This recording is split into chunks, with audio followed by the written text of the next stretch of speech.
दोस्तों, प्रभु यीशु मसीह में आप सभी को जय मसीह की। और मैं रुपेश भारद्वाज आप सभी का 2 दिसंबर की सुबह डेली बाइबल न्यूज़ में स्वागत करता हूं।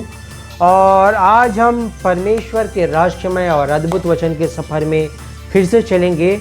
और जैसे कि आज हमारा हेडिंग है लूत के जीवन की गलती। तो मेरे दोस्तों, लूत के जीवन की गलती से हम क्या सीख सकते हैं वो हम देखने का प्रयास करेंगे आज। जैसा कि वचन पहले खोल ले, लूत के विषय में मैं वचन आपको नहीं खोलवा रहा, मैं आपको नीति वचन उसका 14 अध्याय और 12 पद को खुलवाऊंगा। यहाँ हम पढ़ेंगे, ऐसा मार्ग है जो मनुष्य को ठीक देख पड़ता है परंतु उसके अंत में मृत्यु ही मिलती है। तो मेरे दोस्तों, ऐसा मार्ग है जो मनुष्य को ठीक देख पड़ता है, मतलब हमको बहुत सारे ऐसे चुनाव के कंडीशन आते हैं कि यहाँ जाना है यहाँ जाना है, तो हमको अच्छा देख पड़ता है, मगर पता चलता है कि वो हमारे जीवन के लिए बहुत हानिकारक हो गया। इसीलिए यहाँ लिखा है परंतु उसके अंत में मृत्यु ही मिलती है। तो हमने जानते हैं अब्राहम के विषय में। अब्राहम जो था, अब्राहम को एक दर्शन मिला और उस दर्शन को पाकर अब्राहम अपने कुटुंब, अपने परिवार को लेके, अपने पत्नी को लेके, लूत को साथ में भी लेके, सबको साथ में लेके वहाँ से निकल पड़ा और निकल गया। उसके बाद जब कुछ समय बाद लूत और अब्राहम के पास जब संपत्तियाँ, मतलब उस समय की जो संपत्ति होती थी, भेड़ बकरी ज़्यादा हो जाती थी, तो लूत के पास भी संपत्ति ज़्यादा हो गई और अब्राहम के पास ज़्यादा हो गई। तो उनके जो दासों थे उनके बीच में झगड़ा होने लगा। तो झगड़ा होने का सिर्फ अब्राहम ने फिर उसका एक उपाय निकाला। उसने लूत से कहा कि मेरे पास आ, और उसने 2 रास्ते दिखाए। एक हरा भरा यर्दन की तराई जहाँ की ज़मीन उपजाऊ थी, और दूसरी तरफ खंजर थी, जहाँ वो रास्ता था जहाँ परमेश्वर अब्राहम को लेके जाना चाहता था।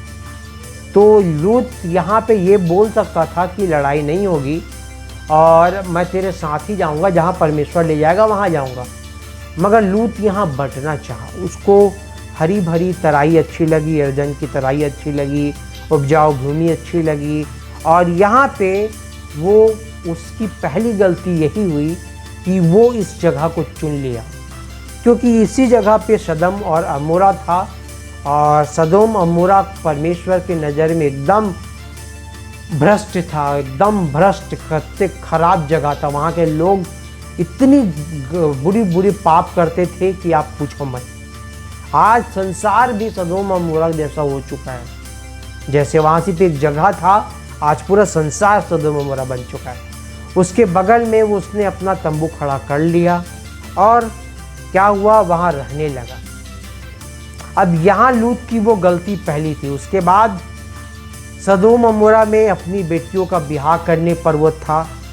उसके पहले कुछ स्वर्गदूत आए। अब्राहम तो चला गया अपने जिस रास्ते में उसको जाना था, और उसके बाद कुछ दिनों बाद यहाँ कुछ झगड़ा हुआ, लड़ाई हुआ, और उसमें भी अब्राहम को आना पड़ा बचाने के लिए। उसके बाद लूत बचाया गया। उसके बाद फिर परमेश्वर जब सदोम अमोरा को नाश करना चाहता था तो स्वर्गदूत को भेजा, क्योंकि ये वो सदोम अमोरा में रहकर भी ये अच्छा व्यक्ति था, दिल से साफ था, खरा था। तो मेरे दोस्तों, यहाँ पे उसको बचाने के लिए स्वर्गदूत को भेजा परमेश्वर। और जब ले जा रहा था, स्वर्गदूतों के साथ तो वो लोग जा रहे थे, तब उसकी पत्नी पीछे मुड़ के देखी और नमक का खंभा बन गई। और उसके बाद यहाँ पे उसकी पत्नी ख़त्म हो गई। और आगे देखे तो और बहुत उसके परिवार यहाँ ख़त्म हो गया। फिर वो एक गुफा में जाके रहने लगे। उसके बाद उनकी बेटियाँ को लगा कि अब हमारा पिता का वंश ख़त्म हो गया, तो हम अपने पिता के लिए वंश के, उन्होंने अपने पिता के साथ व्यभिचार किया और बच्चों को जन्म दिया। इस तरीके से लूत का पूरा परिवार तबाह हो गया। मृत्यु की स्थिति इसी को बोलते हैं मेरे दोस्त। तो ये गलतियां हम ना करें।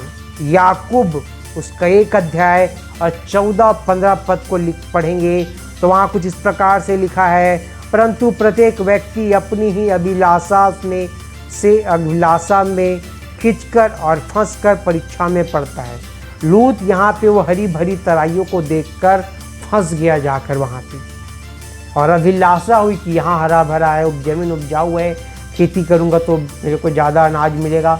वो सारे लालच और अभिलाषा में वहाँ जाके क्या हुआ, फंस पड़ा। फिर अभिलाषा गर्भवती होकर पाप को जनती है। फिर आप जानते हैं आगे कि उसके साथ क्या हुआ, पाप ही पाप हुआ, और जब पाप बढ़ जाता है तो मृत्यु को उत्पन्न करता है। फिर उसके जीवन में मृत्यु की दशा उत्पन्न हो गई, परिवार तबाह हो गया, जीने का कोई मतलब नहीं था। अक्सर हम भी अपने जीवन में यही गलती करते हैं दोस्तों। वचन को हमें बाइबल को शुरू से अंतिम तक पढ़ने के लिए मैं हमेशा इसलिए बोलता हूँ ताकि हम, वचन कहता है कि पृथ्वी पर की नहीं परंतु स्वर्गीय वस्तुओं पर ध्यान लगाओ। हम संसारिक वस्तुओं पे ज़्यादा ध्यान लगाते हैं और बाइबल का ज्ञान हमको अधूरा रहता है और हम पाप में फंस जाते हैं, गलत डिसीज़न लेते हैं और हमारा जीवन मृत्यु की स्थिति में पहुंच जाता है, यहाँ भी और नरक में भी। तो मेरे दोस्तों, आप फैसला आपका है, जीवन आपका है, आप सही चुनाव करें, लूत की तरह गलत चुनाव ना करें। तो आज के लिए इतना ही, मिलते हैं आज शाम को, तब तक के लिए आप सभी को नमस्कार।